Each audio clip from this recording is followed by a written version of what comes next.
Lemos em Ezequiel capítulo 37, versículo 1, diz: Veio sobre mim a mão do Senhor e Ele me levou pelo Espírito e me deixou no meio de um vale que estava cheio de ossos e me fez andar ao redor deles e eram muito numerosos na superfície do vale e estavam sequíssimos.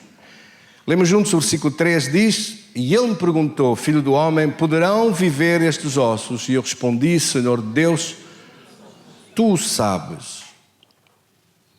Então me disse, leia comigo, então me disse: profetiza sobre estes ossos e diz-lhes: ossos secos, ouvi a palavra do Senhor.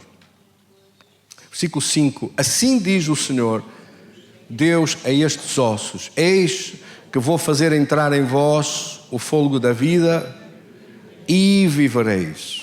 Porei tendões sobre vós, versículo 6, nervos sobre vós, e farei crescer carne sobre vós, e sobre vós estenderei pele, porém em vós o fôlego da vida e vivereis, então sabereis que eu sou o Senhor. Versículo 7, então profetizei como me foi dito, como me foi dada a ordem, como me deu a ordem. E enquanto eu profetizava, um ruído, e eis que se fez um rebuliço, e os ossos se achegaram, cada osso ao seu osso. Querido Senhor, damos-te graças em nome de Jesus, da Tua palavra e do Teu poder, em nome de Cristo, Senhor. Amém. Tenha a gentileza de sentar, meus queridos irmãos. Porquê Deus não fez isto Ele sozinho? Porque precisou de um homem? Esta é a primeira pergunta que eu gostava de dizer-lhe. E a segunda pergunta que gostava de fazer-lhe é a pergunta seguinte: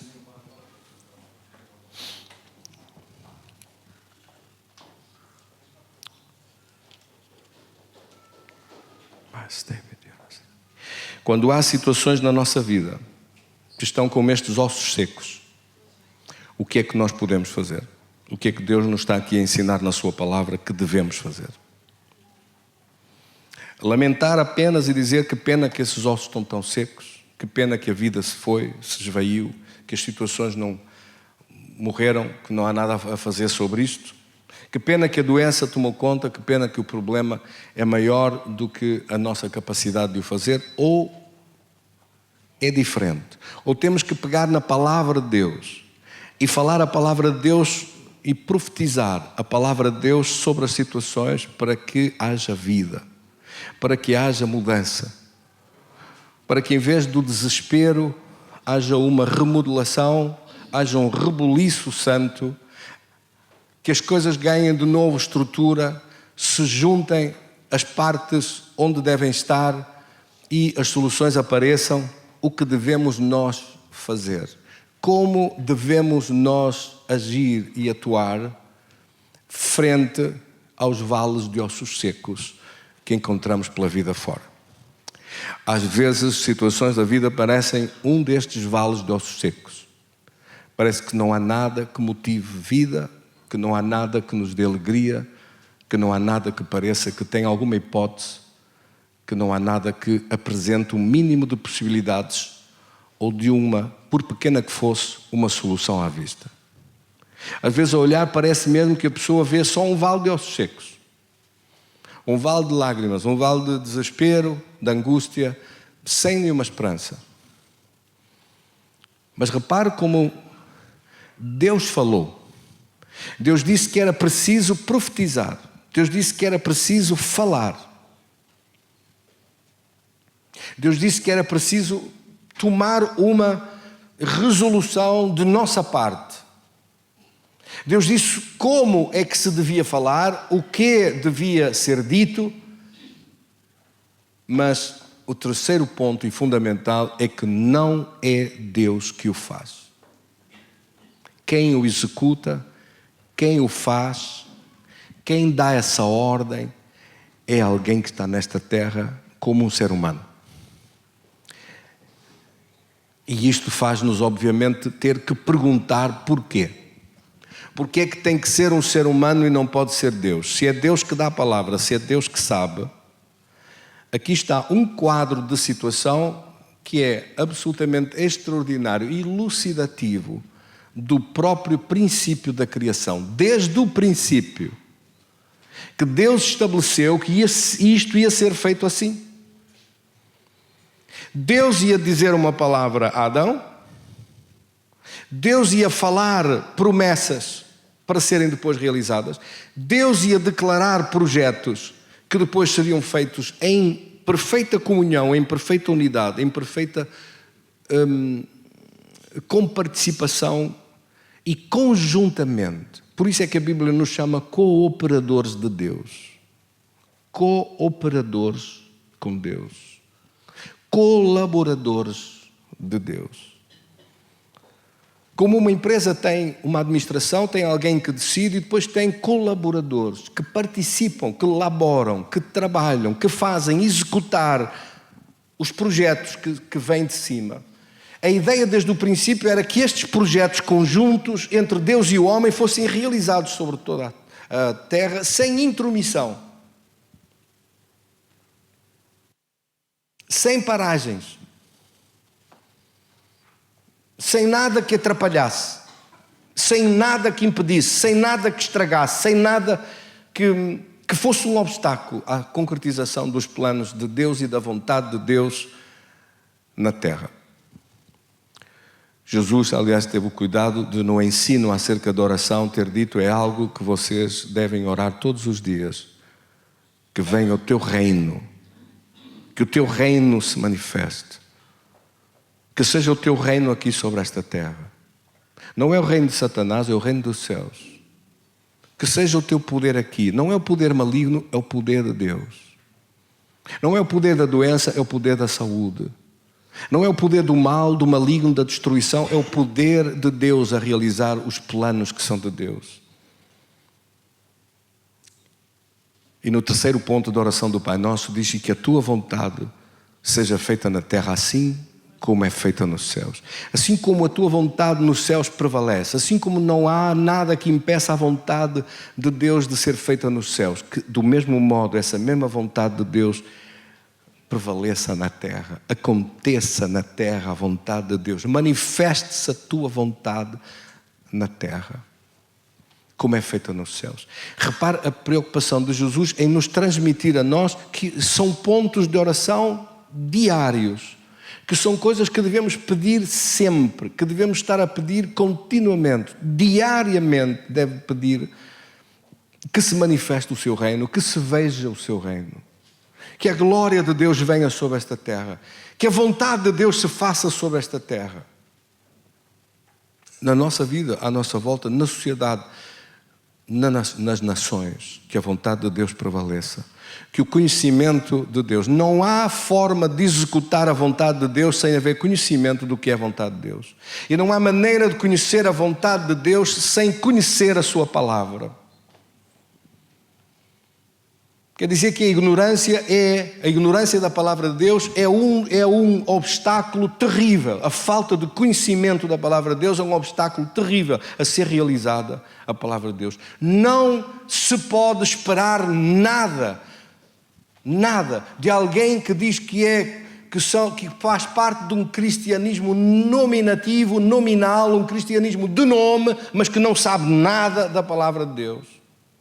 Esse é um cristianismo que é facilmente derrotado, facilmente vencido, facilmente varrido pelo inimigo e pelo reino das trevas. Dizer que é um cristianismo, mas um cristianismo que não sabe nada, que não conhece nada, que não tem noção nenhuma do que é a palavra de Deus, do que é a vontade de Deus, é facilmente enganado, é facilmente corrompido, não tem sabor a nada, não traz luz nenhuma. É um cristianismo apagado por completo. E isso não é nada bom. Mesmo nada. Porquê não foi Deus que fez? Porquê não foi Deus que falou para este vale de ossos secos para que eles vivessem? Você não acha que Deus, com uma voz poderosíssima, era muito mais capaz de o executar que nós? Então porquê Deus não fez? Porque é que Deus teve que chamar um homem? Porque é que Deus teve que chamar Ezequiel, o profeta? Primeiro, como profeta, uma das características do profeta é ouvir Deus, é especializar-se em ouvir Deus. É a sua dedicação extrema a querer ouvir Deus, a buscar Deus de uma forma suprema. O objetivo do profeta, o objetivo número 1 de um profeta é ouvir Deus. Eis-me aqui, Senhor, estou aqui, fala comigo, diz-me o que é que queres que eu faça, o que é que eu transmito, o que é que eu digo em teu nome, o que é que eu falo em teu nome.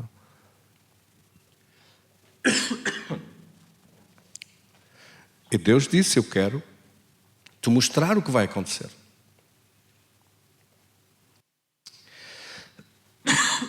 E mostrou-lhe esta visão de um vale de ossos sequíssimos. E fez uma pergunta, será que eles podem reviver? Ele disse, eu não sei, não faço ideia nenhuma se esses ossos secos podem reviver ou não. Tu sabes, acho que ele que foi esperto, sim ou não?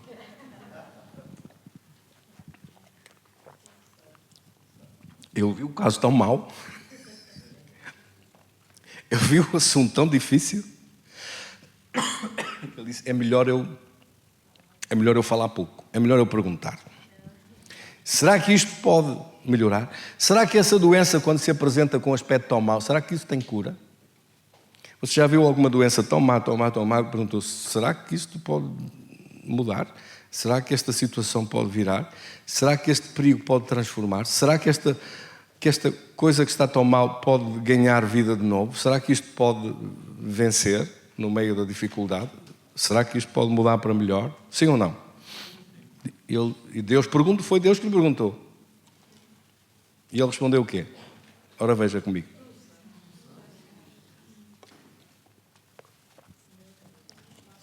Senhor, tu sabes. É melhor eu estar calado e deixar que seja ele a dizer. Tu sabes. Agora, responda-me, do ponto de vista humano, aquilo tinha alguma possibilidade? Zero. Então, desde o início, a intenção de Deus era que o sobrenatural de Deus pudesse se manifestar nas coisas que para nós são impossíveis. A ideia do reino dos céus é essa. Nas coisas que nós não podemos, Ele pode. As coisas que não sabemos, Ele sabe como. Mas Deus não o vai fazer unilateralmente. Deus não o vai executar unilateralmente. Deus não o vai fazer. E tanto é que não vai, que durante toda a Bíblia sempre buscou alguém que o representasse. Alguém que viesse e fosse a sua voz aqui, as suas mãos aqui, fosse a sua representação aqui. Amém? E agora, para levar isto ao extremo da execução, não havendo ninguém capaz de o fazer à escala do que era, à escala da necessidade, aconteceu o quê? Vem Deus, Ele próprio aqui e faz-se homem e vive aqui nesta terra como homem e executa tudo perfeito, a manifestação do seu reino. Sendo que esta escritura se refere a Israel e se refere sendo dada profeticamente antes de acontecer, porque isto, nesta altura, Israel ainda estava lá, o povo de Israel estava na sua terra, mas aqui o que está a dizer é que o povo de Israel vai sair da sua terra, vão ser expulsos da sua terra, vão ser espalhados das nações e depois então começa a profecia, parecem-se a um vale de ossos secos espalhados pelo mundo. E de todas as nações para onde foram espalhados pelo mundo vão regressar outra vez aos montes de Israel. Ora, queridos irmãos, Ezequiel, o profeta, viveu 570 anos antes de Cristo. Só 570 anos depois é que Jesus veio. Só 600 anos depois é que os judeus o expulsaram da sua terra e o crucificaram. Sim ou não? O agarraram, colocaram uma coroa de espinhos, esbofetearam, cuspiram, rejeitaram-no e crucificaram-no. Adão já se tinha encarregado de pôr Deus fora deste planeta, como intervenção, como participação, como capaz de colaborar com Deus em tudo desde o início, como tinha feito no princípio, porque no princípio Deus disse-lhe o nome dos animais e Adão repetiu e deu os nomes aos animais todos. Deus colocou a sabedoria nele para que ele desse nomes a tudo o que estava criado. E ele sabia. Sabia como? Sabia por causa da sua parceria com Deus. Amém? Mas essa parceria foi interrompida. Adão pôs Deus fora e fez uma parceria não com Deus, mas com o reino das trevas, com Satanás. Bem, o resultado final disto foi que acabou por ser expulso da presença de Deus, do paraíso de Deus.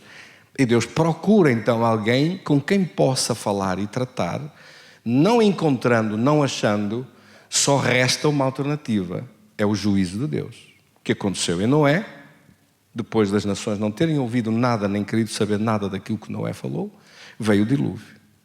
A seguir vem e aparece um homem no capítulo 12, chamado Abraão, com quem Deus trata, chama, convida, e através de quem ele diz: eu quero intervir nesta terra, mas preciso de alguém que fale comigo, que trate comigo, que me represente, para eu poder manifestar o sobrenatural outra vez, para eu poder operar outra vez sobre esta terra e espalhar o meu reino, e poder abençoar todas as nações através desta raça e desta descendência em quem eu possa transmitir a minha palavra, a quem eu possa confiar os meus segredos, a quem eu possa transmitir o meu poder. E Abraão disse: Senhor, estou aqui, eu faço isso. Faça, então sai da tua terra, da tua casa, da tua parentela e vai para onde eu te mandar. Quem é que me está a entender? Porque afinal o que Deus quer mesmo é intervir. Quer ter outra vez jurisdição sobre esta terra. Não se esqueça que Deus entregou o domínio desta terra ao homem. E o que está escrito é isso: os céus são dele, a terra é nossa. Que o homem decidiu viver sem Deus, afastar-se de Deus, não querer saber de Deus, não buscar Deus, não orar, não pedir conselho, não pedir a sabedoria dele, virar costas contra Deus. É esse o problema número 1 da humanidade, é esse. Ou então, pior, fazer um Deus à sua maneira. Quer dizer, aparece Deus e diz: vamos fazer o homem à nossa imagem. Aparece uma raça de gente e diz assim: vamos fazer Deus à nossa imagem. É muito mau isto. Isto é muito mau. Vamos fazer Deus à nossa imagem. É uma completa inversão do que Deus estabelece. O homem é que está à imagem de Deus e não Deus à imagem do homem.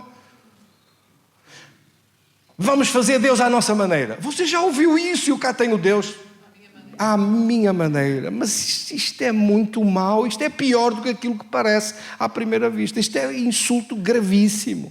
Nós não podemos fazer um Deus à nossa maneira. Por isso não admira que o sobrenatural de Deus cessou, desapareceu, não há manifestação, porque Deus não vai pactuar, Deus não vai intervir, Deus não vai fazer coisa nenhuma com alguém que não o respeita minimamente. Quem é que me entendeu? Em vez de o ouvir, quer dizer a Deus como é que vai ser. Em vez de obedecer, quer que, ó Deus, faz aqui qualquer coisa para a gente ver que tu estás aí.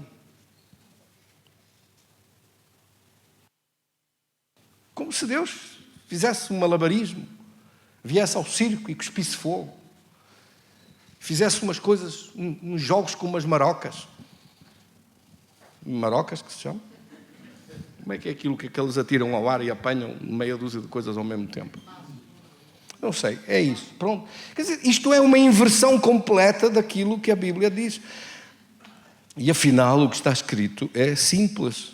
Deus quer intervir, Deus quer participar, Deus quer se envolver, mas se nós não pusermos Deus em primeiro lugar, se não pusermos o seu reino em primeiro lugar, as outras coisas não são acrescentadas. Os resultados não vêm, porque Deus tem que estar em primeiro lugar.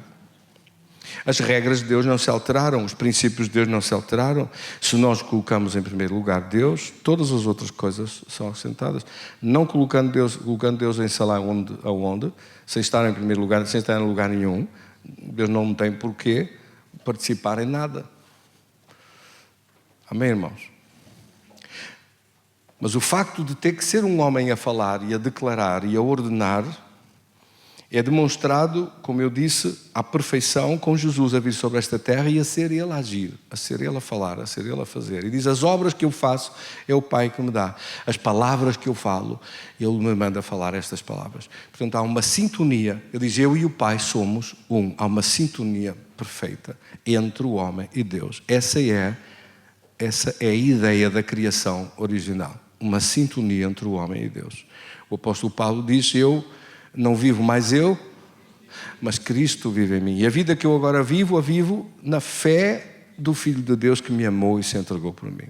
Ele deu a sua vida por mim, Ele veio aqui para fazer isto e eu dou a minha vida para Ele, para viver para Ele, para o representar. E é neste caminho que nós encontramos o sobrenatural de Deus, que encontramos as manifestações poderosas de Deus, que encontramos as respostas extraordinárias de Deus.